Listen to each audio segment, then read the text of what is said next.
내가 너를 크게 하리라 이 제목으로 같이 말씀 나누겠습니다. 할렐루야. 네, 오늘도 주님 안에서 평안하시고 성령 충만하시기를 주님의 이름으로 축복합니다. 여러분들은 길이 막히거나 가보지 않은 길을 가야 할 때 어떤 마음이 드셨는지요? 저는 개인적으로 차가 막히는 것을 너무 싫어합니다. 그런데 막힌다고 돌아설 수도 없을 정도로 꽉 막힌 길에 놓여 있다면 우리는 어쩔 수 없이 그 길을 가야만 하죠. 그때 기다리다가 지쳐 짜증이 나기도 하고 화가 나기도 하고 한숨도 쉬기도 하면서 결국은 그 길을 다 가게 되면 힘이 빠지곤 하죠. 경험하셨죠? 차 막히는 거 좋아하십니까? 대부분 사람들은 차 막히는 것을 다 싫어할 거예요. 그러다가 차가 이렇게 막히다가 어느 순간에 길이 뻥 뚫려가지고 악셀을 천천히 밟는데 속도가 쫙 하면서 막 빨라질 때 그때 느끼는 쾌감 다 경험해 보셨으리라 생각합니다. 쭉쭉 나간다 이러잖아요. 그렇죠? 이렇게 되기까지는 시간이 필요한 것 같아요.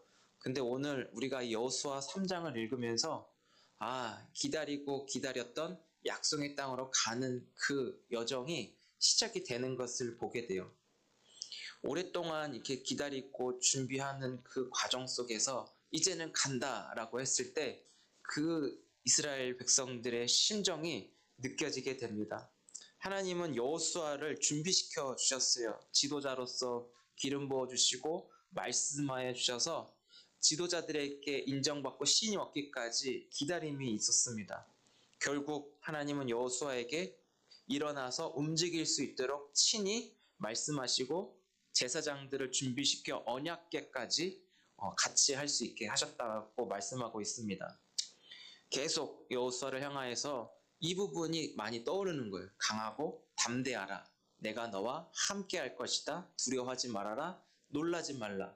이 말씀을 직접 들었다라고 하는 그 여호수아를 보면서 우리도 저는 전달하는 것밖에는 안 되지만 직접적으로 내가 너와 함께 할 것이다. 두려워하지 말아라. 하나님의 음성이 가장 먼저 저 여러분들 가운데 들려줄 수 있기를 주의 이름으로 축복합니다.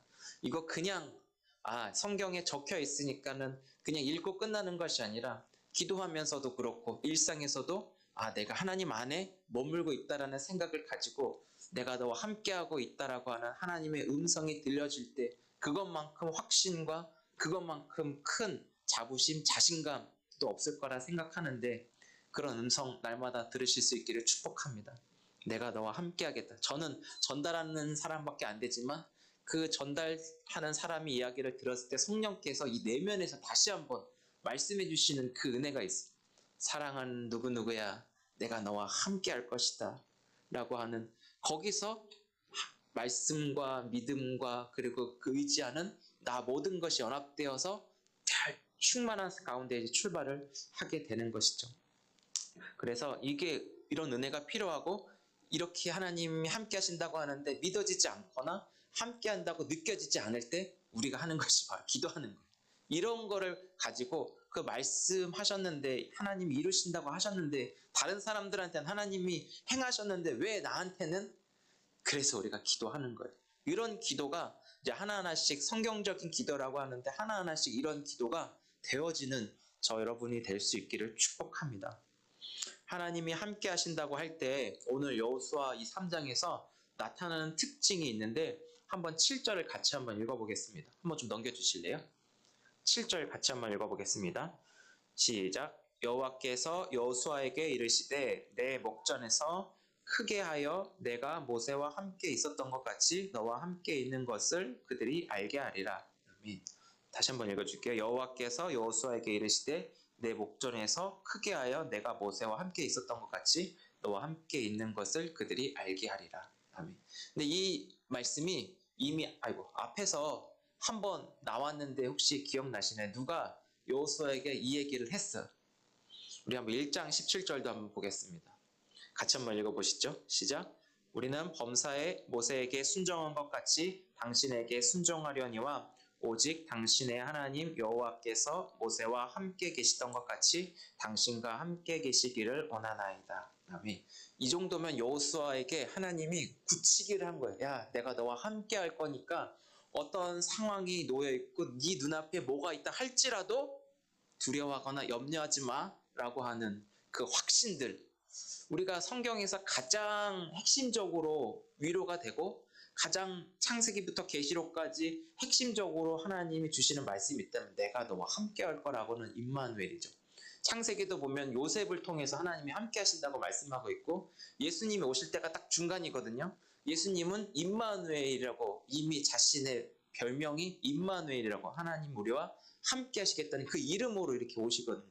그리고 계시록에도 보면은 함께 할 것이라고 이미 그 안에 거하여서 하나님을 누리도록 마지막 그 세팅이 다 되어 있다라는 것이죠. 그 함께 하신다고 하는 그 놀라운 섭리와 계획이 이제는 우리가 내 상황, 내가 처한 고난과 어려움을 통해서 여기에 우리의 기분과 감정이 좌지우지하는 것이 아니라 말씀을 통해 우리의 믿음이 딱 굳히기가 되는 이 여호수아가 우리에게 주는 유익이 바로 이것이라고 하는 것이죠. 여호수아에게도 얼마나 두렵고 그 마음에 긴장감이 있었겠어요. 그런데 마음을 이미 굳혀주셨죠. 하나님이 함께 하실 거예요. 그리고 나서 출발하기 때문에 시간이 걸린다라고 하는 거예요. 얼마나 은혜가 되는지 모릅니다. 그래서 저와 여러분 모두가 하나님이 함께 하신다는 이 말씀이 어떻게 보면 뻔한 말씀으로 들리거든요. 그렇지 않나요? 그냥 남들이 서로 축복할 때 야, 하나님 너와 함께 하셔요. 그 등 한번 쳐주는데 때로는 그게 더 거슬릴 때가 굉장히 많은데 내면 속에서 누가 말씀하시냐, 성령께서 이 말씀을 통하여 함께 하신다라고 하는 그 믿음이 딱 얹혀지기를 주의 이름으로 축복합니다.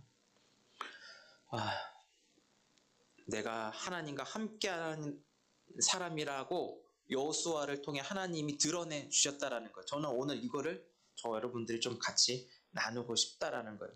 내가 하나님과 함께하는 사람이 내 스스로가 아니라 주변 사람이 이미 주변 사람이 여호수아를 바라보면서 당신 하나님과 함께하는 사람입니다. 또 모세와 함께 하셨다는 것처럼 여호수아 당신과 하나님이 함께 하십니다라고 한 것처럼 우리 주변에 저와 여러분들을 통해서 이 사람들은 하나님과 함께하는 사람인 것을 우리 스스로 입으로 말하는 게 아니라 주변 사람들이 말해지는 그런 은혜가 있을 거라고 오늘 말씀을 우리에게 허락해 주셨습니다. 이런 찬양이 있어요. 그들도 주 알게 되면 함께 기뻐 춤을 추게 돼. 찬양 아시죠? 하나님이 함께하는 사람들 안에 주변 사람들이 이 사람을 보고 고백되어지는 메시지입니다. 하나님께서 여호수아와 함께 하심으로 그를 큰 사람으로 세워주셨어요. 그러고 나서 그 일을 하는 거. 우리는 자꾸 우리 스스로 연약한 가운데 그 일을 해결하려고 하고 이 일을 내 손으로 성취하지라는 그런 우리 마음가짐이 있지만 다 내려놓고 하나님의 순서는 이미 그 일을 감당할 수 있는 사람으로 마음을 갖춰주신다는 것부터 우리는 좀 생각해 볼 수 있었으면 좋겠습니다. 그래서 이런 사람들은 하나님이 하시는 모든 일, 내 눈앞에 놓여있는 상황들을 의심하거나 두려워하지 않고 믿음으로 전진하여 여기에 하나님이 계시다라고 하는 것을 나타내 보이는 사명을 지니는 거예요. 여호수아에게는 그 약속의 땅 가나안을 정복하는 그 여정 길목에 놓여있는 것이 있는데 그게 바로 요단강이에요. 여리고에서 이제 여리고를 지나가는데 또 그 앞에 요단강이 있어요. 요단강을 건너서 여리고를 거쳐서 이렇게 가나안으로 가는 여정 속에 이미 이 요단강이 있다라는 것 여러분 생각해 보세요. 쉽게 건널 수 있는 강이 아니라는 거예요. 15절에 보니까 이거는 강의 시간이나 해석하는 시간이 아니니까 15절에 보면 언덕에 넘친다 이런 표현이 있어요. 그것만 하더라도 그냥 들어가는 순간 빠져 죽고 급류가 휩싸여서 결국에는 절대로 건널 수 없는 곳이구나 이렇게 보여진다라는 거예요. 이 강을 건너기에 없어 여러분 또 한 가지 떠올려야 하는 것이 있는데 그게 바로 뭔지 아십니까? 하나님이 어떻게 일하셨는지 하나님의 일하심을 먼저 떠오르고 생각해 봐야 한다라는 것이죠. 이 요단강과 비슷한 또 하나의 그 강이 있는데 여러분 뭐죠? 홍해를 가른 사건, 홍해를 가른 하나님이 이 요단강도 가려서 길을 내어 건너가게 하신다라는 것을 말씀을 떠오르고 있어요. 그러니까 이 모든 일은 하나님의 계획과 그 섭리 안에서 이루어지어서 오직 하나님이 이끄시는 대로만 따라가면, 하나님이 안내하시고 인도하시는 대로 손붙잡고 가면 순조롭게 갈 수 있다는 것을 말씀하고 있다는 것이죠. 눈앞에 요단강이 있는데 갈 수가 없습니다. 그런데 하나님께서 누구를 준비시켰냐면 레위인들을 준비시키셔서 그 제사장들이 어깨에 무엇을 매라고 했죠? 언약궤를 메고 가라고 하였어요. 이 언약궤는 우리가 누누이 들은 대로 하나님의 임재를 상징하고 있어요. 이 언약궤를 어깨에 메고, 이게 나중에 잘못돼서 사무엘상에는 그 웃사라는 자가 언약궤를 손으로 이렇게 대가지고 이렇게 죽음을 맞이하는 것도 있거든요. 그만큼 이 언약궤를 함부로 할 수 없는 거예요. 그리고 가까이 할 수도 없는 거고, 그래서 어떻게 했냐면 한 900m 정도 이렇게 떨어뜨려가지고, 이 언약궤를 보고 뒤따라서 가고, 다른 거 보지 말고 언약궤를 방향성을 두고 이렇게 가라고 이야기를 하고 있어요. 이곳에 하나님이 함께 계신다라고 하는 그 임재의 상징들 계속 나타내주고 있어요. 하나님이 어디에 있어? 라고 하지만 하나님은 우리 가까이 계실 뿐만 아니라 하나님이 여기 계시다는 것을 누누이 표시해주고 있다는 것을 우리에게 알려주고 있습니다. 여러분, 이 세상을 살아가면서 하나님이 어디 계셔? 라고 할 때 우리는 어떻게 얘기해야 되겠습니까? 우리는 어떻게 얘기해야 돼요? 내가 구원받은 하나님의 자녀라는 신앙 고백만으로도 그들에게 들려질 때 하나님이 살아계신다는 것을, 하나님이 그리고 여기에 너와 내가 함께하고 있다는 것을 우리에게 알려주고 있습니다. 그래서 이 제사장들이 언약궤를 메고 한 2000규빗, 아까 말씀드린 900m 정도 이렇게 떨어져서 걷게끔 해요. 그리고 거기만 이렇게 보고 따라가라고 이야기하고 있습니다. 이 언약궤를 메고 가라고 하는 것은 이 요단의 강이 막 범람하고 막 두려움을 막 이렇게 주거든요. 공포심도 유발하고. 그런데 그러지 말고 어떻게 해요? 이 언약궤만 바라보고 앞서간 그 제사장들 따라서 이렇게 가면 돼. 얘기해요. 그랬을 때 이 언약궤를 맨 제사장이 어떻게 해요? 한 발을 내딛는 순간 이 물벽이 이렇게 세워지거든요. 홍해는 양쪽으로 이렇게 갈라졌다면 요단강은 이렇게 한 면만, 이렇게 아예 이 강이 벽이 된 거예요. 그래서 길을 내어 그들이 지나갈 수 있도록 이렇게 인도하셨다라는 것이죠. 말씀드리고 싶은 건 이거예요. 자기의 생각과 그 계획과 자신의 중심을 가지고 앞서가지 말고 이미 앞서가도록 레위인을 통하여 언약궤를 메고 하나님이 앞서가실 테니 앞서가니까 그 하나님만을 바라보고 따라오라, 이 얘기를 하고 있다라는 것이죠. 여기 하나님만 따라간다면 구원도 있고 안전함도 있고 마침내 목적지의 달성화의 뜻이 이루어진다라는 그 놀라운 은혜까지 여기서 메시지를 주고 있습니다. 사랑하는 성도 여러분, 하나님께서 우리에게 하나님보다 앞서가지 않도록 말씀을 주셨습니다. 이 말씀은 친히 길이 되어서 우리의 걸음을 선하고 복되게 안전하게 인도하신다는 것을 꼭 기억하셨으면 좋겠습니다. 시편 119편 105절 한번 같이 볼까요? 이제 끝났습니다. 오늘 좀 짧게 하려고요. 119편 105절 한번 같이 보시죠. 시작. 주의 말씀은 내 발의 길이요 내 길의 빛이니이다. 길이 없는 곳에 길 대신 주님이 우리 발바닥에 붙어있는 그곳에 함께 하신다는 것을 말씀을 통하여 알려주셨습니다. 하나님이 우리 가운데 이 자리에 머물고 있을 뿐만 아니라 여러분이 거하고 내 발바닥에 붙어있는 그곳에는 항상 하나님의 임재하신 그 언약궤의 모습이 아니라 지금 이제 성령으로 와 계시죠. 성령으로 거하시는 그 하나님의 임재가 이 자리뿐만 아니라 여러분들의 가정, 직장, 삶의 자리 곳곳 내가 발바닥 붙어있는 그곳에도 하나님이 임재하신다라고 말씀하고 있는 사실을 꼭 기억하셨으면 좋겠습니다. 그래서 우리가 이 밤에 기도할 때 내 시선이 내가 처한 어려운 현실, 고통, 그 요단강 앞에서 어찌할지 모르는 그 현실에 시선을 두기보단 임재의 상징인 언약궤를 보고 언약궤를 따라가는 이스라엘 백성들처럼 우리의 시선이 우리보다 앞서가신 하나님께 시선을 둘 수 있는 기도의 시간이 되기를 주의 이름으로 축복합니다. 친히 앞서가셔서 우리가 멈추지 않고 앞서가신 하나님을 따라가도록 우리의 시선이 하나님께 고정할 수 있도록 성령이여 내 눈을 지켜달라고 이 밤에 좀 기도하면 좋겠습니다.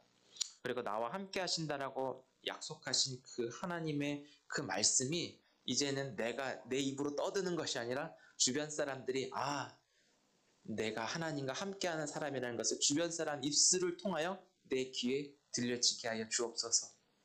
이게 되게 중요한 것 같아요. 이제 나 하나님 함께해. 그냥 내 입으로 아무리 해봤자 그냥 아무런 힘이 없지만 그냥 하나님과 함께하는 삶을 살아낼 때 주변에 저 사람 하나님과 함께하는 사람이구나라는 어떻게 보면 착한 행실이겠죠. 그런 내 삶이 그렇게 살아갔으면 좋겠습니다. 그런 기도가 좀 되어지면서 하나님과 함께하는 그 특권을 온전히 누리는 저 여러분 되었으면 좋겠습니다.